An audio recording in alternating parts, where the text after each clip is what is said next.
Hello everyone, this is Govind sir. Welcome back to lecture number 12, continuation of laws of motion chapter. Today we are going to continue pulley system, but आज हम थोड़े advance level के questions करेंगे. Advance level in the sense जैसे अब तक हमने जो क्वेश्चंस कर रहे थे वो पुली सिस्टम में नॉर्मल पुली है एंड बॉडीज आर कनेक्टेड. आज जो अभी हमारा क्वेश्चन होगा उसमें हम ना पुली सिस्टम यूज करेंगे. Bodies are connected through pulley system, but ना जो बॉडीज होंगी वो होंगे इंक्लाइन प्लेन के ऊपर. Means that will be resting at the incline surface. तो इंक्लाइन सरफेस पे अगर होंगे तो ऐसे केसेस में क्या करना है वो देख लेते हैं. तो सबसे पहले ना बिफोर स्टार्टिंग एनीथिंग तो ये मैं ना कुछ कंडीशन से ये हम समझ लेते हैं, क्योंकि ये कंडीशन को समझने के बाद ही हमें ये कॉन्सेप्ट समझ में आएगा, otherwise will be very difficult. तो ये जो है पहला कंडीशन है. इसमें हमने क्या किया, एक ऑब्जेक्ट को लिया है and this object is kept on the horizontal platform. ठीक है, ये ऑब्जेक्ट है जो हॉरिजॉन्टल प्लेटफॉर्म पे रखा हुआ है. सो अगर ये ऑब्जेक्ट हमने यहां पे रखा हुआ है तो जो सबसे पहला पॉइंट है जो हमको पता है कि अगर ऑब्जेक्ट का मास m है तो इसका वेट एक्ट होगा डाउनवर्ड डायरेक्शन में. क्लियर. और ये ऑब्जेक्ट रेस्ट पे है. अगर ये ऑब्जेक्ट रेस्ट पे और ये किसी रिजिड सपोर्ट पे रखा हुआ है तो इसका मतलब क्या होगा, इसको कोई रिएक्शन फोर्स भी लग रहा होगा तो वो क्या होगा, नॉर्मल रिएक्शन के टाइम पे, नॉर्मल रिएक्शन के टाइप में एक्ट होगा. ठीक है, तो ये हो गया नॉर्मल रिएक्शन. ठीक है, तो ये नॉर्मल रिएक्शन होगा अपवर्ड डायरेक्शन में. अच्छा, एक ना पॉइंट आप समझ लोगे तो बहुत बेहतर होगा. नॉर्मल रिएक्शन का एक रूल होता है, normal reaction is always perpendicular to the surface on which it is kept. मतलब ऑब्जेक्ट जिस सरफेस ऑब्जेक्ट रखा हुआ है, नॉर्मल रिएक्शन उस सरफेस पे परपेंडिकुलर होगा. तो अगर आप देखना चाहते हो तो नॉर्मल रिएक्शन को अगर आप देखो तो ये परपेंडिकुलर है सरफेस के साथ में. ठीक है, सो वैसा कंपेरिजन का हमेशा नॉर्मल रिएक्शन का डायरेक्शन यही रहे. नॉर्मल रिएक्शन का डायरेक्शन आप चेंज कर सकते हो. तो कैसे चेंज कर सकते हो वो पॉइंट पे भी हम फोकस करेंगे. तो मान लो ये सरफेस है इंक्लाइन है, ये इंक्लाइन सरफेस है. ठीक है, और इस इंक्लाइन सरफेस पे हमने ऑब्जेक्ट को यहां रख दिया है. This is the position of object. ठीक है, अब ये ऑब्जेक्ट का पोजीशन है और ये एंगल ऑफ इंक्लिनेशन हो गया थीटा. अब मैं इसी डायग्राम को ना मैं यहां पे भी ड्रॉ करता हूं. ये जगह पे मैं क्या करूंगा, इस जगह पे मैं ना जस्ट उसको एनालाइज करने की कोशिश करता हूं. इसका जो कंक्लूजन है वहां पे हम अंडरस्टैंड करने की कोशिश करेंगे. ठीक है, तो ये आपका ऑब्जेक्ट यहां पे आ गया.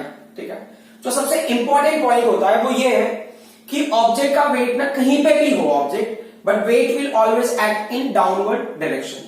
यहां पे वेट mg ऐसे एक्ट होगा, यहां पे इसका सेंटर हो गया, यहां से इसका जो वेट है ऐसे डाउनवर्ड डायरेक्शन में ऐसे एक्ट हो रहा है.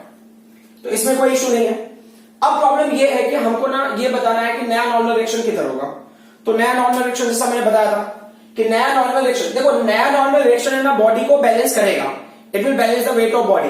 मतलब किसी भी सरफेस पे बॉडी अगर रेस्ट पे है तो नॉर्मल डायरेक्शन का उसमें रोल होगा ही होगा. समझ में आ रहा. इंक्लाइन सरफेस पे है तो भी नॉर्मल डायरेक्शन का रोल होगा, बट किस तरह से नॉर्मल डायरेक्शन का रोल होगा वो चीजों को हमें देखना है. तो अब यहाँ पे जो नॉर्मल रिएक्शन होगा ना, नॉर्मल रिएक्शन कैसे एक्ट होगा, normal reaction will be perpendicular, है ना. जैसा मैंने बताया normal reaction has to be perpendicular to the surface. तो अब नॉर्मल रिएक्शन का डायरेक्शन ये हो गया. सो जैसे आप समझने के लिए समझ लो कि जैसे अभी आप देख रहे हो ना ये स्केल है, स्केल में ये जो पर्टिकुलर पार्ट है ये कोई एक ऑब्जेक्ट है, इसका जो नॉर्मल रिएक्शन है ऐसे इस ऑब्जेक्ट में से. तो अब क्या होता है कि एज आई सेड ये इस सरफेस को परपेंडिकुलर का normal reaction, normal reaction has to be perpendicular to this surface. अब क्या करता है करेंगे हम इसको ना इंक्लाइन करेंगे. When we will incline this what will happen, you can see normal reaction पे अपने पोजीशन को चेंज कर रहा है. क्लियर. तो कितना नॉर्मल रिएक्शन अपने पोजीशन को चेंज करेगा. तो अगर मान लो अगर थीटा एंगल से आपने उसको टर्न किया, पहले देखो नॉर्मल रिएक्शन इस लाइन पे रहा होगा, करेक्ट ना. इस पॉइंट के हिसाब से अगर मैं लेके जाऊं, सपोज करो कि ये नॉर्मल रिएक्शन. क्लियर. हो सकता है ना हमने प्लेटफॉर्म को यहां से मूव करके इस पोजीशन पे लेके आए, तो पहले mg कहां पे है, पहले ना mg के अगेंस्ट में नॉर्मल रिएक्शन था एक्जैक्टली ऑपोजिट. मतलब पहले ऑब्जेक्ट यहां पे रहा होगा. अब इमेजिन करो ऑब्जेक्ट यहां पे रहा होगा, तो जब ऑब्जेक्ट यहां पे था तभी mg वाज एक्टिंग डाउन, उसका नॉर्मल रिएक्शन से ऊपर एक्ट हो रहा था. अब क्या हो गया कि जैसे मैंने ना सरफेस को इंक्लाइन कर दिया, the moment I incline this surface, अब ये सरफेस देखो नॉर्मल रिएक्शन पहले ये लाइन ब्लैक मार्कर को देखो आप इस लाइन पे वर्टिकल लाइन से, तो ये ब्लैक मार्कर कितना शिफ्ट होगा, जितना आप ना स्केल को ओरिजिनल पोजीशन से शिफ्ट करोगे तो जितना टिल्ट यहां पे दिखेगा उतना ही टिल्ट ओरिजिनल नॉर्मल रिएक्शन से नए नॉर्मल रिएक्शन के बीच में दिखेगा. Is that clear. अब ये क्या कह रहे हैं कि अगर मान लो ये नॉर्मल रिएक्शन वाली लाइन को आप एक्सटेंड कर दो तो क्या होगा, नॉर्मल रिएक्शन लाइन को एक्सटेंड कर दिया आपने तो ये एंगल भी क्या होगा, थीटा होगा. क्लियर. अब प्रॉब्लम क्या है ना, हमको यहां पे समझना क्या है, ये सब मुझे ये बताना था कि जो नॉर्मल रिएक्शन होगा ना, जो mg वाली लाइन है, mg वाली लाइन को आप एक्सटेंड कर दो तो नॉर्मल रिएक्शन mg वाली लाइन से क्या बनाएगा, एंगल थीटा बनाएगा, और ये थीटा की वैल्यू किसके इक्वल होगा, इसके इक्वल होगा। क्यों? क्योंकि पहले ना mg के अलाउंग नॉर्मल था, जब आपने इसको इंक्लाइन किया तो वो शिफ्ट हो गया। कितना शिफ्ट होगा, जितना आप इसको इंक्लाइन करोगे। बात समझ में आ रहा है? अब हमने थोड़ा सा आगे इसको एनालाइज करने की कोशिश करते हैं। तो व्हाट इज हैपनिंग कि अगर ये पॉइंट मैंने लिया तो क्या होता है कि हमारा मेन टास्क क्या है कि we want this object to go move in downward direction. तो ये ऑब्जेक्ट डाउनवर्ड डायरेक्शन में कब मूव करेगा और कैसे मूव करेगा? तो देखो, अब ये mg के डायरेक्शन में मूव तो करेगा नहीं। क्यों? क्योंकि इसके पास कोई ऑप्शन नहीं है ऐसा। जब ये बेस नहीं होता, ये इंक्लाइन सरफेस नहीं होता, तो देयर वाज अ पॉसिबिलिटी कि mg के डायरेक्शन में ऑब्जेक्ट मूव करता। बट अगर ये ऑब्जेक्ट डाउनवर्ड डायरेक्शन में जा रहा है तो अब ये ऐसे नहीं जाएगा, ऑब्जेक्ट ऐसे स्लाइड होकर जाएगा। तो object will slide like this, object ऐसे स्लाइड होगा। अब ये कौन से अमाउंट ऑफ फोर्स की वजह से होगा, दैट वी डोंट नो। तो हमको ऐसा लग रहा है ना कि mg का ही कोई पार्ट यहां होना चाहिए, क्योंकि mg is only responsible to move the object downward. जैसा कि आपको लगेगा ऐसे कैसे हो सकता है, तो अगर मान लो मैंने स्केल यहां पे लिया, स्केल को जैसे मैं ये स्केल मतलब मार्कर को जैसे मैं यहां से रिलीज करता हूं, the moment I release the marker what will happen, marker will move in downward direction. जैसे मार्कर डाउनवर्ड डायरेक्शन में मूव कर रहा है तो हमारा एक सिंपल सा कंक्लूजन होता है कि object is moving in a downward direction because of its own wait. तो अब यहां पे क्या होगा, ऑब्जेक्ट अगर नॉर्मली होगा तो it will go down, but ना यहां पे इंक्लाइंड सरफेस है, इट इज गोइंग डाउन। तो इसका मतलब अभी भी ये डाउनवर्ड डायरेक्शन में जा रहा है, बट ना इंक्लाइंड सरफेस के होके जा रहा है, it's going along the inclined surface. इसका मतलब अभी भी कोई ना कोई वेट का वैल्यू उसके ऊपर एक्ट कर रहा होगा। तो मतलब वेट क्या होगा, रिजॉल्व होगा। तो उसका रिजॉल्व कंपोनेंट होगा वेट का। तो रिजॉल्व कंपोनेंट का एक क्राइटेरिया बहुत सिंपल सा होता है रेजोल्यूशन ऑफ वेक्टर वाले में, कि जो आप वैल्यू रिजॉल्व करो उसके परपेंडिकुलर में भी कंपोनेंट बनता है। तो जो परपेंडिकुलर कंपोनेंट होगा ना, फॉर्चुनेटली अनफॉर्चुनेटली वो एंड के अलोंग हो जाता है, बट इन ऑपोजिट डायरेक्शन। तो दूसरा कंपोनेंट यहां पे हो गया। तो अब ना बहुत समझने वाली जो बात है वो क्या था कि जो पहले जो नॉर्मल, जो अभी नया नॉर्मल रिएक्शन है, जो वेट के साथ में क्या एंगल बना रहा था, थीटा ना। यहां पे देखो, ये जो mg है इस लाइन पे पहले हमारा पहले वाला नॉर्मल रिएक्शन हुआ करता था। अब नया नॉर्मल रिएक्शन इस लाइन पे आ गया है, ये यहां पे बिकॉज ऑफ इंक्लाइंड सरफेस। तो अब है ना, ये नॉर्मल रिएक्शन के अपोजिट में हमको एक नया कंपोनेंट मिल गया। ठीक है, तो ये जो कंपोनेंट है, जैसे अगर ये थीटा होगा तो ये जो नया कंपोनेंट बना है उसका एंगल भी थीटा होगा ना, वर्टिकली अपोजिट एंगल। तो अब मैंने यहां पे वो बनाने की जरूरत नहीं, मैं यहां पे ऐसे डायरेक्टली थीटा लिख दिया मैंने। ठीक है, कैसे आया वो पार्ट मैंने वहां एक्सप्लेन किया।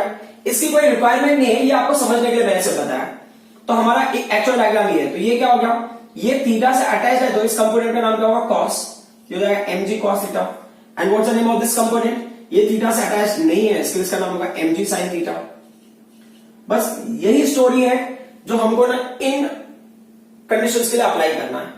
तो अगर कोई ऑब्जेक्ट इंक्लाइन प्लेन पे होगा तो हमें क्या मिलेगा कि जो mg है वो रिजॉल्व होकर mg sin थीटा देगा और mg cos थीटा देगा, जिसमें से mg cos थीटा को कौन बैलेंस करेगा। देखो ना, mg cos थीटा किसके ऑपोजिट में है, mg cos theta is opposite to normal reaction. तो ये हो गया mg cos थीटा। तो क्या होगा, ये ना अभी भी बॉडी के वेट को बैलेंस करा है। मतलब ऐसा हो सकता है ना कि अगर ऑब्जेक्ट यहां पे रखा हुआ है, ये स्लाइड हो रहा है, बट ना ये सरफेस को ब्रेक करके अंदर नहीं जा रहा है, यानी तो ये ऐसा कोलैप्स नहीं हो रहा है। क्यों नहीं कोलैप्स हो रहा है, क्योंकि नॉर्मल रिएक्शन में mg cos थीटा को क्या कर रहा होगा, बैलेंस कर रहा होगा। इसके लिए कोलैप्स नहीं होता है और it is sliding in this direction. तो ये जो mg sin थीटा है, ये क्या है यहां पे, mg sin theta is the gravitational force over inclined plane. ये है gravitational force over inclined plane. ठीक है, तो अब ना जो हम ना पहले लेते थे नेट ग्रेविटेशनल फोर्स, तो अब नेट ग्रेविटेशनल फोर्स में हमको mg sin थीटा के साथ में डील करना पड़ेगा। mg sin theta is the gravitational force. So net gravitational force मतलब जो ग्रेटर होगा minus the smaller one, the one which is going down is greater and one which is going up will be what, smaller. ठीक है, सभी cases में हम g की value 10 लेंगे, सभी केसेस में हम g की वैल्यू 10 लेंगे। तो g is equal to 10 metre per second square. Just to make this calculation very easy, इसलिए हम g की वैल्यू को 10 मीटर पर सेकंड स्क्वायर ले रहे हैं। अब ये क्या कह रहे हैं कि अगर मान लो ये मास m1 है तो इसका जो है वेट इधर एक्ट होगा डाउनवर्ड डायरेक्शन में। ये मैं ना डायग्राम पूरा ड्रॉ कर रहा हूं just to make you understand, ये हमारा प्रैक्टिस हो जाएगा। और जो दूसरा पॉइंट होगा, ये ऑब्जेक्ट इस डायरेक्शन में स्लाइड होगा। क्यों स्लाइड होगा इस डायरेक्शन में, क्योंकि ना इसका वेट m1g था, अब वो रिजॉल्व होके थीटा यहां पे क्या है 60 है, तो ये होगा m1g sin 60 आप ले लो। ठीक है, अब इसके बाद क्या होगा कि ये जो सरफेस है, सरफेस को परपेंडिकुलर एक लाइन होगा इस डायरेक्शन में, उसको इस डायरेक्शन में भी ले लेना। तो जो अपर पोर्शन आपने ड्रॉ किया वो क्या, कैपिटल N है। अगर आपको लेना है तो आप उसको नॉर्मल रिएक्शन 1 ले सकते हो। ठीक है, और ये क्या हो गया, ये वैल्यू क्या का नाम क्या होगा, ये होगा m1 जी cos 60 होगा। वैसे m1g cos 60 का कोई यूज नहीं है, हमको सिर्फ फोकस करना है m1g sin 60 पे, क्योंकि यही हमारा ग्रेविटेशनल फोर्स है। अब हम आ जाते हैं सेकेंड बॉडी पे। ये अभी प्रैक्टिस के हिसाब से हम देख रहे हैं, इसके लिए मैं ड्रॉ कर देता हूं। यहाँ पे ये जो वैल्यू हो गया इसका नाम क्या होगा, ये हो गया m2g हो गया, और दूसरा जो अलोंग दी ये है सरफेस, उसका नाम हो जाएगा m2g, एंगल की वैल्यू क्या है 30 है, तो ये होगा sin 30। अब यहाँ पे भी क्या होगा, जो परपेंडिकुलर टू द सरफेस उसको दोनों डायरेक्शन में यहाँ पे ये इसको हमने n2 ले लिया, और ये कंपोनेंट का नाम क्या होगा, इस कंपोनेंट का नाम हमने ले लिया m2g cos 30। ठीक है, अब हमारे लिए जो इंपॉर्टेंट पॉइंट है उनको मैं फिर से हाईलाइट कर देता हूं ब्लैक मार्कर से। सो ये वाला कंपोनेंट हमको फोकस करना है, ये हमारा ग्रेविटेशनल फोर्स है, this is also gravitational force. जो n1 है वो m1g cos 60 को बैलेंस करेगा, जो n2 है वो m2g cos 30 को बैलेंस करेगा, because they acting in opposite direction. और उनको क्या करना है, ध्यान देना कि ये ना कोलैप्स होकर सरफेस से अंदर न जाए, बस इतना टास्क है उनका। ठीक है, अब हमारा क्वेश्चन क्या है, क्वेश्चन है find out the acceleration and find out the tension.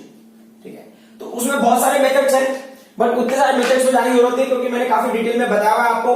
अगर आपको लेना तो यहाँ पे टेंशन को ले लो आप, यहाँ पे टेंशन को आपने टी ले लिया है, यहाँ पे भी टेंशन को आप टी ले लो, क्योंकि before and after pulley tension तो रिमेन्स है। तो आपके पास क्या होता है, इंडिविजुअल का फ्री बॉडी डायग्राम बनाओ, उनकी करस्पॉन्डिंग साइड्स को ऐड करो, फिर आपको क्या मिलेगा, डायरेक्ट इक्वेशन मिलेगा। अब हमें देखना है कि पूरा सिस्टम में मूव कहां पे करेगा।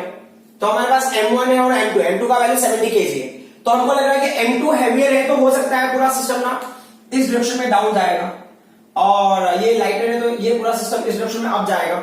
तो हमको क्या करना है, हमको ना टेंशन टी मतलब बिफोर पुली एंड आफ्टर पुली का टेंशन का वैल्यू क्या होगा, सेम होगा। हमको क्वेश्चन में एक्सेलरेशन निकालना, टेंशन निकालना है, तो नेट एक्सेलरेशन का फॉर्मूला क्या होगा, जो एक्सेलरेशन का फॉर्मूला होगा, एक्सेलरेशन का फॉर्मूला जो अब तक मैंने लर्न किया वो क्या होगा, एफ नेट अपॉन क्या है, total mass of system, total mass of system. तो अब ये जो एफ नेट है ना, ये एक्चुअल में क्या हो गया, ये जो एफ नेट है ये है नेट ग्रेविटेशनल फोर्स, ये एक्चुअल में नेट ग्रेविटेशनल फोर्स। ठीक है, या आप उसको आप नेट ग्रेविटेशनल फोर्स भी लिखोगे तो भी चलेगा, अगर आप प्रीवियस लेक्चर देखोगे तो आपको आइडिया मिल जाएगा। ठीक है, तो अब ये एफ नेट की वैल्यू हो गई, टोटल मास ऑफ सिस्टम हो गया। तो एफ नेट का वैल्यू निकालोगे कैसे, आपके पास दो ग्रेविटेशनल फोर्स है, एक m1g sin 60 है, दूसरा m2g sin 30 है। तो ये डाउन जा रहा है और ये क्या जा रहा है, अप जा रहा है, तो जो डाउन जा रहा है उसको हमने ग्रेटर मान लिया, तो जो a का वैल्यू हो गया m1g sin 30, करेक्ट। जो दूसरी वैल्यू है, अच्छा m1g में वो m2 है एक्चुअल में, और m1 हमने यहां लिया हुआ, तो ये क्या होगा माइनस, ये क्या होगा m1g sin 60। ये डाउन जा रहा है इसके लिए प्लस, ये अप जा रहा है इसके लिए क्या माइनस कर लिया हमने। ठीक है, हमने यहां डिस्कस किया था ना कि ये जो mg sin थीटा है अभी वही है gravitational force over the inclined surface, और टोटल मास ऑफ सिस्टम क्या होगा, तो पहला बॉडी हो गया m1, सेकंड बॉडी हो गई m2। अब ना हम यहां पे स्पेस है तो इस जगह पे हम लिख लेते हैं। अब इन कॉन्सेप्ट्स को हम जो डिटेल दिया उसके अकॉर्डिंगली प्रोसीड करेंगे। सो क्या हो गया, एक्सेलरेशन का value now, so acceleration is equal to what's the value for m2 का वैल्यू है 70 kg, करेक्ट, इनटू g का वैल्यू पहले लेना जैसा मैंने मेंशन किया हुआ था, इनटू sin 30 का वैल्यू होता है 1/2, क्लियर। फिर माइनस m1 का वैल्यू कितना है, m1 का वैल्यू है 30 kg, g का वैल्यू क्या है 10 है, फिर sin 60 है, वो sin 60 का वैल्यू क्या का √3/2 हो गया, upon total mass of system m1 की वैल्यू 30 है, m2 का वैल्यू 70 है। तो देखो ये कैंसिलेशन के बाद कितना हो गया, ये वैल्यू ये हो जाएगा 35 हो जाएगा, करेक्ट। अच्छा, एक और सबसे इंपॉर्टेंट पॉइंट आपको समझना जरूरी है कि √3/2 का वैल्यू फिक्स होता है, √3/2 का वैल्यू अगर याद करोगे तो 0.866 है ना, क्योंकि ये हमें काफी जगहों पे इसकी रिक्वायरमेंट होगी, लाइक ना साइन आपको यहाँ पे sin 60 के लिए मिल रहा है, कभी कभी cos 30 के लिए भी वैल्यू फाइंड आउट करना पड़ सकता है, तो in those cases you may need, तो इसके लिए मैं डायरेक्टली लिख दूंगा उसकी वैल्यू। तो ये कितना हो जाएगा, ये हो गया a इज इक्वल टू, ये कितना होगा 35 इंटू 10 कितना हो गया 350 हो गया ना, माइनस ये 300 हो गया, 300 will multiply with what this 0.866, so 3 6 are 18, 3 6 are 18, 1 19, 3 6 are 24, 125, तो 300 की वजह से डेसिमल यहां पे आ गया, तो अपन क्या होगा, ये हो गया 100, क्लियर। अब उसको आगे प्रोसीड करके देखते हैं कि क्या होता है। तो इज इक्वल टू ये यहां पे ना 350, देख लो यहां पे 350 माइनस 259.8, ये 2 हो जाएगा, और ये होगा 0 हो गया, करेक्ट ना, ये 9 होगा ना, यहाँ पे भी 4 हो गया, तो फिर ये 90.2। सो 90.2 आ गया यहाँ पे एक्सेलरेशन वैल्यू। 90.2 ये न्यूमरेटर का वैल्यू है 90.2 डिवाइडेड बाय व्हाट 100, तो ये क्या हो जाएगा 0.902 मीटर पर सेकेंड स्क्वायर, ये होगा एक्सेलरेशन की वैल्यू। ठीक है, अब हमें ना टेंशन की वैल्यू को देखना है। टेंशन की वैल्यू का क्या क्राइटेरिया, टेंशन के लिए आप ना इक्वेशन बना लो, कोई एक इक्वेशन बना लो, तो चलो ठीक है, मुझे लग रहा है ये इक्वेशन बेटर होगा। तो अब ना मैं M1 के लिए ले रहा हूं, फॉर M1 बॉडी के लिए कितने फोर्सेस एक्ट हो रहे हैं, एक तो टेंशन T एक्ट हो रहा है, दूसरा क्या हो रहा है ग्रेविटेशनल फोर्स एक्ट हो रहा है, तो कौन सा ग्रेटर होगा, सिस्टम पूरा अप जा रहा है ना, सिस्टम इज गोइंग अप, तो इसका मतलब ग्रेविटेशनल ये tension T is greater than what gravitational force, तो M1G ये क्या हो जाएगा sin 60, क्लियर, तो ये हो जाएगा T minus, okay, T minus ये होगा M1G हो गया, ये sin 60 हो गया। तो अब ना इनके वजह से आपको रिजल्टेंट फोर्स मिलेगा। रिजल्टेंट फोर्स किसके ऊपर एक्ट हो रहा है, M1 मास के ऊपर एक्ट हो रहा है। तो अब वो जो M1 मास होगा ना, पूरे सिस्टम का जो एक्सेलरेशन उसके साथ में मूव करेगा, पूरे सिस्टम का एक्सेलरेशन क्या है, A है। तो अब देख लेते हैं कि हमको क्या मिलता है, तो यहां पे लिखा हमने T इज इक्वल टू, अब M1G sin 60 को हम उधर लेकर आते हैं, M1G sin 60 प्लस क्या हो गया ये M1A हो जाएगा। तो M1G का वैल्यू, M1G sin 60 का वैल्यू हमने एक्चुअली कैलकुलेट किया हुआ है, कहां पे कैलकुलेट किया है, M1G sin 60 यहां पे ना, तो कितनी वैल्यू आ रही है, वो वैल्यू आएगा 259.8, उस पर टाइम वेस्ट नहीं करें हम। M1 की वैल्यू कितनी है, M1 की वैल्यू कितनी है 30 है ना, 30 kg, M1 is given as 30 kg। Acceleration का वैल्यू कितना है 0.902, तो लेट्स सी ये क्या है 259.8 प्लस उनका 3 2 जा 6 3 9 जा 27, ठीक है, ये 0 यहां पे, तो 1 2 3 1 2 3, तो ये क्या होगा 27.06। तो अब 27.06 को ऐड करेंगे तो देखो ये 6 यहां पे ऐड हो गया, 0 एंड 8 विल ऐड, ये 8 हो गया, 7 एंड 9 16 हो गया, ठीक है, 2 एंड 5 5 2 7 1 8 हो गया, ठीक है, तो 286.86 न्यूटन, ये किसकी वैल्यू हो गई, टेंशन की वैल्यू हो गई, समझ आ रहा है। अब अगर मान लो कि आपको ना बॉडी M2 के हिसाब से अगर टेंशन कैलकुलेट करना होता तो हम क्या करते हैं, टेंशन 2 के हिसाब से कैलकुलेट करना होता तो मैं यहां पे स्पेस में यहां पे लिख देता हूं कि अगर हमें ना M2 के लिए करना होता ना, फॉर M2 के लिए कौन सा वैल्यू ग्रेटर होता है, M2G sin 30 ग्रेटर होता, तो क्या होता है M2G sin 30 minus capital T होता और मास M2 into A। अब आपको अगर ट्राई करना, just you want to verify, you can check it कि आपको इस केस में भी टेंशन की वैल्यू 286.86 न्यूटन ही आएगा, यू कैन ट्राई इट। तो इसके लिए मैं टाइम वेस्ट नहीं करूंगा। Now will come to the next question. So the next question है अगेन इट्स वेरी सिंपल, अब इसकी जरूरत नहीं होगी, आई एम वेरी श्योर, क्योंकि ये रब कर दूंगा तो थोड़ा स्पेस मिल जाएगा हमको कैलकुलेशन के लिए। तो ये एफ नेट वाला फॉर्मूला है, ये मैं रहने देता हूं क्योंकि इसकी हमको रिक्वायरमेंट पड़ेगी। सो अब हमारा जो क्वेश्चन है उसमें क्या बोला इन्होंने, सेम स्टोरी है कि आपको एक्सेलरेशन और टेंशन ही निकालना है, ठीक है, बट मेरा टास्क है कि just to make you understand कि ना अलग अलग पैटर्न में भी आपको इंफॉर्मेशन वेरी इजीली मिल जाता है, so you need not to worry in such cases, ठीक है। तो अब यहां पे हमने इमेजिन कर लिया, देखो यहां पे एक ब्यूटीफुल पार्ट ये दिख रहा है मुझे, M1 और M2 का वैल्यू क्या सेम है, 14 kg, क्लियर। सो अब ना यहां पे देखो ये जो पर्टिकुलर पॉइंट है, इतना टाइम वेस्ट करने की जरूरत नहीं है, ये जो ग्रेविटेशनल फोर्स के ऊपर एक्ट होगा ना, उसका नाम क्या होगा, वो होगा M2 होगा, G होगा, sin 30 होगा।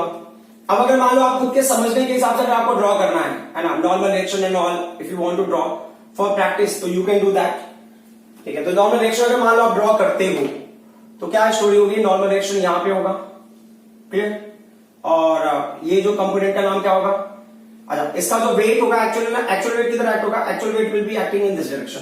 ये कौन सा मास है, M2 है, तो ये हो गया M2G हो गया, तो इसका नाम हो जाएगा M2G cos 30 और ये M2G sin 30 हमने ले लिया, बट जो हमारा ग्रेविटेशनल फोर्स है वो क्या है, M2G sin 30 है। अब हो सकता है ना इंक्लाइन सरफेस का सॉल्व करते करते आपके दिमाग में ऐसा आ जाएगा कि ना ये हमने कभी देखा नहीं है या ऐसा कुछ इशू हो जाए, बट वैसा कुछ भी नहीं है। ये पर्टिकुलर टर्म हमने पहले किया हुआ है, कहां पे किया हुआ है वो पॉइंट मैं बताता हूं, हैंगिंग बॉडी में, और इसको भी हम ना इंक्लाइन सरफेस के हिसाब से फाइंड आउट कर सकते हैं, it's not that complicated, you can do in that way also. कैसे करना वो देख लेते हैं। सो अगर क्वेश्चन है कि ना M1 पे कैसे ग्रेविटेशनल फोर्स एक्ट हो रहा होगा, तो हैंगिंग बॉडी है, तो इस पे जो ग्रेविटेशनल फोर्स एक्ट होगा वो होगा M1G, है ना। अब तक हम तो यही सॉल्व करते आ रहे हैं कि hanging body directly without incline plane वाला तो m1g ले लेना, मतलब m इंटू जी। बट अगर आपके मन में क्वेश्चन होगा can we use this incline वाला जो cos थीटा sin थीटा वाला कॉन्सेप्ट है, तो देखो हमको ये समझ में आ रहा है ना कि जो भी मास है वो मास को या उस वेट को अगर मैं साइन कंपोनेंट से मल्टीप्लाई कर दूं तो मुझे ना उसका एक्चुअल वेट आ जाएगा ग्रेविटेशनल फोर्स का। मान लो अगर मैं यहां पे एंगल कितना होगा, यहां पे एंगल होगा 90 बराबर, तो हो सकता है इसका ना जो ग्रेविटेशनल फोर्स वाला जो कंपोनेंट होगा उसका नाम क्या होगा, उसका वैल्यू क्या होगा m1g sin 90 होगा। sin 90 की वैल्यू क्या होती है 1 होती है, तो इसके लिए क्या हो जाएगा m1g हो जाएगा। Is that clear. और cos कंपोनेंट का क्या होगा m1g cos 90 की वैल्यू 0, तो यहां पे क्या होगा नॉर्मल रिएक्शन का कोई स्टोरी नहीं है, there is nothing like a normal reaction. जो भी होगा वो होगा ग्रेविटेशनल फोर्स का, और जो ग्रेविटेशनल फोर्स है sin 90 होने की वजह से m1g की तरफ बिहेव करेगा। तो हम ना ये बस समझने के हिसाब से मैंने बताया कि अगर ऐसा सरफेस भी है तो उस केस में भी ये कॉन्सेप्ट अप्लीकेबल होता है, बट उसको हमने ना अप्लाई करने के बाद डिसाइड किया कि m1g होगा। ठीक है, सो अब हम बढ़ जाते हैं अगले पॉइंट पे। तो कितने ग्रेविटेशनल फोर्सेस एक्ट हो रहे हैं सिस्टम के ऊपर, तो एक हो गया m1g है ना जो हैंगिंग बॉडी वाला कॉन्सेप्ट है, दूसरा हो गया m2g sin 30 जो ना इंक्लाइन प्लेन वाला कॉन्सेप्ट है। ठीक है, सो अब उसके हिसाब से हमें यहाँ पे नेट एक्सेलरेशन की वैल्यू, अगर एक्सेलरेशन की वैल्यू लेंगे तो नेट फोर्स, तो अब हमें अज्यूम करना है कि पूरा सिस्टम किधर जा रहा है, तो ये भी 14 kg है, ये भी 14 kg है, बट ये ना 14 इंटू 10 होगा और ये 14 इंटू 10 इंटू 1/2 होगा क्योंकि sin 30 ना, तो ये वैल्यू लेस हो जाएगी। तो definitely this value is going to this will move down and this will move up. कभी हो सकता है कि ना आपने गलत डायरेक्शन ले लिया, हो सकता है कि आपने गलत डायरेक्शन ले लिया, आपने गलत डायरेक्शन ले लिया तो क्या होगा, जो साइन कन्वेंशन होता है ना एक्सेलरेशन की वैल्यू आपको नेगेटिव मिलेगी। एक्सेलरेशन का वैल्यू नेगेटिव मिला इसका मतलब we have taken wrong direction, कोई फर्क नहीं पड़ता, आप माइनस साइन के साथ में आगे का कैलकुलेशन करोगे तो भी आपको करेक्ट आंसर आएगा। तो अब हम यहां देख लेते हैं नेट एक्सेलरेशन के लिए क्या होगा नेट फोर्स, तो हमने माना कि ये force greater and compare to this one, तो कैसे कैलकुलेशन करोगे, तो m1g माइनस क्या हो जाएगा ये m2g sin 30 clear divided by total mass of system that is what m1 plus m2, कोई इशू नहीं। तो अब हम आ जाते हैं एक्सेलरेशन का, हमें कैलकुलेट क्या करना है, हमको एक्सेलरेशन कैलकुलेट करना है और टेंशन टी कैलकुलेट करना है। टेंशन टी कहां पे है वो तो दिखाया नहीं मैंने, तो ये है पुली की तरफ ऐसे before and after pulley tension same है तो कोई इशू नहीं। तो अब क्या होगा ए का वैल्यू, तो m1 की वैल्यू कितनी हमने 14 ली हुई है, g का वैल्यू हम क्या था 10 ले रहे हैं, हमने पिछला क्वेश्चन में डिस्कस किया था, माइनस m2 की वैल्यू भी क्या है 14 है, g का वैल्यू हम 10 ले रहे हैं, sin 30 का वैल्यू 1/2 हो गया, डिवाइडेड बाय क्या होगा 14 प्लस 14 क्लियर। सो अब देख लेते हैं कि क्या हो रहा है स्टोरी में, तो ये जो वैल्यू हो गई ये क्या होगा 170 हो गया, ये 140 हो गया, और ये क्या होगा कैंसिल होगा 5 होगा 14 5 70 अपॉन क्या होगा 28, तो एक हिसाब से देखा जाए तो 70 अपॉन 28 ही हो गया क्लियर। अब मैं 7 से कैंसिल कर दो, 7 बन जा मतलब वो 10 होगा, 7 4 जा, तो 4 से कैंसिलेशन करेंगे कितना हो जाएगा ये 2.5 मीटर पर सेकंड स्क्वायर। तो हमको एक्सेलरेशन की वैल्यू मिल गई। अब हमारा टास्क है टेंशन की वैल्यू निकालने के लिए, तो टेंशन की वैल्यू के लिए ना देखो जो बॉडी ऊपर जा रहा होता है ना मोस्टली आप उसी से टेंशन निकालो ज्यादा बेहतर होगा। ऐसा क्यों होता है, क्योंकि when it is going up में ज्यादा प्लस माइनस का लफड़ा नहीं होता, क्योंकि जब वो उस साइड में जाएगा तो प्लस हो जाएगा। देख लेते हैं, तो अभी आप लिखो फॉर m2, क्योंकि m2 इज गोइंग अप ना, जो बॉडी अप जा रहा है उस पर ज्यादा फोकस करने का, तो उसमें क्या होगा टेंशन t ग्रेटर देन क्या होगा m2g sin 30 होगा, है ना। ये बॉडी ऊपर जा रहा है तो tension t greater than m2g sin 30, तो अब क्या हो जाएगा equation t minus m2g sin 30। अब कौन सा बॉडी मूव कर रहा है m2 मूव कर रहा है, बट ये पूरा सिस्टम किससे मूव कर रहा है एक्सेलरेशन a से मूव कर रहा है, तो ये हो गया net force acting on the body 2। ठीक है, सो अब ये t की वैल्यू, तो अब अगर मान लो ना मैं m2g sin 30 को इधर निकाल आता हूं तो ये होगा माइनस हो जाएगा प्लस हो जाएगा, तो m2g sin 30 हो जाएगा ये फिर प्लस m2a हो जाएगा। बस ये प्लस की वजह से थोड़ा कैलकुलेशन हमारा सिंपल हो जाता है। माइनस हो जाएगा जैसे अभी आप इसमें अगर आप ले तो मान लो यहां पे ले तो यहाँ पे क्या होगा वैल्यू, ये m1g है ग्रेटर देन t है, तो क्या लिखोगे आप m1g minus t is equal to क्या होगा m1a, तो t को उधर लेके जाओ तो आपको इस माइनस का ध्यान देना, m1a को उधर पे लेके आओ तो उस माइनस को भी आपको पुट करना पड़ेगा, तो कभी कहीं पे माइनस का मिस्टेक हो गया तो पूरा आंसर रॉन्ग हो जाएगा। तो इट्स बेटर जो वॉल्यूम अप जा रहा है उसको यूज कर लो आप, तो कैलकुलेशन थोड़ा सिंपल हो जाएगा। m2 का वैल्यू कितना है, m2 का वैल्यू 14 है क्योंकि दोनों बॉडी का मास तो सेम है, g का वैल्यू 10 है, sin 30 की वैल्यू क्या है 1/2 है। वैसे m2g sin 30 आपने ऑलरेडी कैलकुलेट किया हुआ है, कहां पे कैलकुलेट किया, यहाँ पे m2g sin 30 की वैल्यू आ रही है 70, फिर भी m2 का वैल्यू कितना है 14 है, एक्सेलरेशन का वैल्यू क्या है 2.5 है। ठीक है, तो ये कैंसिलेशन का कितना वैल्यू हो गया, ये 5 देगा 70 हो गया, प्लस इसको मल्टीप्लाई करोगे तो ये कितना हो जाएगा 35 हो जाएगा। ठीक है, तो ये हो गया 5 हो गया 7 3 कितना हो जाएगा 10 हो जाएगा। तो 105 न्यूटन हो गया टेंशन की वैल्यू। ठीक है, ये किसके हिसाब से हमने निकाला, ये निकाला हमने बॉडी M2 के हिसाब से। आप M1 के हिसाब से भी निकालोगे तो भी आपको टेंशन की वैल्यू सेम मिलेगी, there will not be any kinds of variation.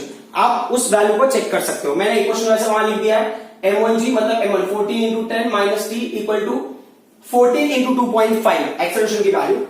ठीक है, अब हम आते हैं लास्ट क्वेश्चन पे। So last question again very simple question और ऐसा ही क्वेश्चन है, थोड़ा सा उसमें लॉजिक ना इनके कंपेयर में थोड़ा सा डिफरेंट है बट वेरी लिटिल। क्या आप देख सकते हो M1 और M2, M1 का मास 70 kg है, तो देखो अब सिंपल सी बात है कि ना इसका एक तो वेट एक्ट होगा डाउनवर्ड डायरेक्शन में, दैट इज व्हाट M1G, और दूसरा इंक्लाइन प्लेन के हिसाब से इसका एक कंपोनेंट बनेगा, एक कंपोनेंट उसको परपेंडिकुलर बनेगा, जो परपेंडिकुलर कंपोनेंट उसका अपोजिट में क्या होगा नॉर्मल डायरेक्शन होगा। तो इस कंपोनेंट का नाम हो गया M2, अच्छा M1 लिया हमने, तो M1G cos 30 और इस कंपोनेंट का नाम हो गया M1G sin 30। क्लियर, यही वो वैल्यू है जिसके साथ हमें आगे प्रोसीड करना है। ये है ग्रेविटेशनल फोर्स, बराबर। और ये जो M2 ये रेस्ट पे है, रेस्ट पे मतलब ये प्लेटफॉर्म पे वर्टिकली वो रेस्ट पे है, हॉरिजॉन्टल डायरेक्शन में तो उसको मूव करना है, तभी तो हम इतना सब टाइम पास कर रहे हैं। ये कैपिटल T हो गया, ये टेंशन कैपिटल T हो गया। अब मान लो पूरा सिस्टम स्लाइड हो गया, ऐसे जा रहा है, it's going on right and this is going down like this. Clear, अब ना जो हमारा फॉर्मूला है वो क्या है, A is equal to net gravitational force, correct, net gravitational force और net force upon total mass of system, total mass of system. तो देख लेते हैं इस केस में क्या हो रहा है। So A is equal to net gravitational force क्या होगा, देखो यहां पे सिर्फ एक ही ग्रेविटेशनल फोर्स एक्ट हो रहा है, दैट इज M1G sin 30। ये इसके ऊपर ग्रेविटेशनल फोर्स जो एक्ट होगा नॉर्मल डायरेक्शन को बैलेंस करेगा, मतलब M2G जो एक्ट हो रहा होता उसको नॉर्मल डायरेक्शन बैलेंस कर देता है ना सरफेस पे। तो यहां पे हम कंसीडर नहीं करते हो, आप पहले वाले कॉन्सेप्ट को एक बार देखोगे तो आपको समझ में आ जाएगा। तो M1G sin 30 is only gravitational force, तो नेट ग्रेविटेशनल फोर्स में हमने क्या ले लिया M1G sin 30 upon total mass of system, पूरे सिस्टम का मास क्या है, तो पहला मास M1 हो गया, जो दूसरा मास है वो M2 हो गया। तो लेट्स सी M1 का वैल्यू कितना है, M1 का वैल्यू है 70 kg, G का वैल्यू 10 है, ये sin 30 का वैल्यू 1/2 हो गया, फिर कितना है, ये M1 का वैल्यू 70 है, उसका वैल्यू 30 है, तो ये कैंसिलेशन के बाद कितना होगा, ये तो हमने कैलकुलेशन किया हुआ है ऑलरेडी ना, ये 350 आ गया ये, करेक्ट, अपॉन क्या होगा ये 100 हो गया। क्लियर, सो अब क्या होगा ये कैंसिलेशन, तो ये वैल्यू कितनी हो जाएगी 3.5 मीटर पर सेकेंड स्क्वायर हो गया एक्सेलरेशन की वैल्यू। ठीक है, तो पूरा सिस्टम इस एक्सेलरेशन से क्या करेगा, एक्सेलरेट करने वाला है। ठीक है, अब हम आगे बढ़ते हैं। So when will do the next part, तो हमने क्या करा, टेंशन निकाला। टेंशन के लिए वापस से सेम क्राइटेरिया, देखो इससे टेंशन निकालोगे तो बहुत ज्यादा इजी है ना। टेंशन मतलब क्या है ना, लास्ट वाला बॉडी। सो लास्ट बॉडी का क्या कॉन्सेप्ट था, हमने निकाला फॉर M2, लास्ट बॉडी के ऊपर कितना फोर्स एक्ट हो रहा है, सिर्फ एक ही फोर्स एक्ट हो रहा है, दैट इज टेंशन T, और वो फोर्स क्या कर रहा है, M2 बॉडी को A एक्सेलरेशन से एक्सेलरेट करेगा। So what's the value for M2, M2 का वैल्यू है 30 और एक्सेलरेशन की वैल्यू कितनी है 3.5 है, तो ये कितना होगा 3 5 15 3 9 1 10 और ये क्या है 0, तो 1 डिजिट यहां पे, तो ये क्या हो जाएगा 105 न्यूटन का टेंशन एक्ट होगा इसके ऊपर।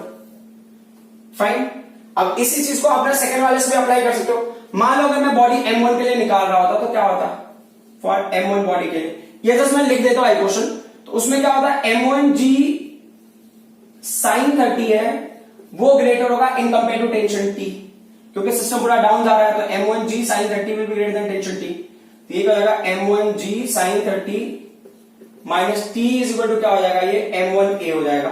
तो अब इसको यूज करके भी फाइंड आउट करोगे तो वही मिलेगा।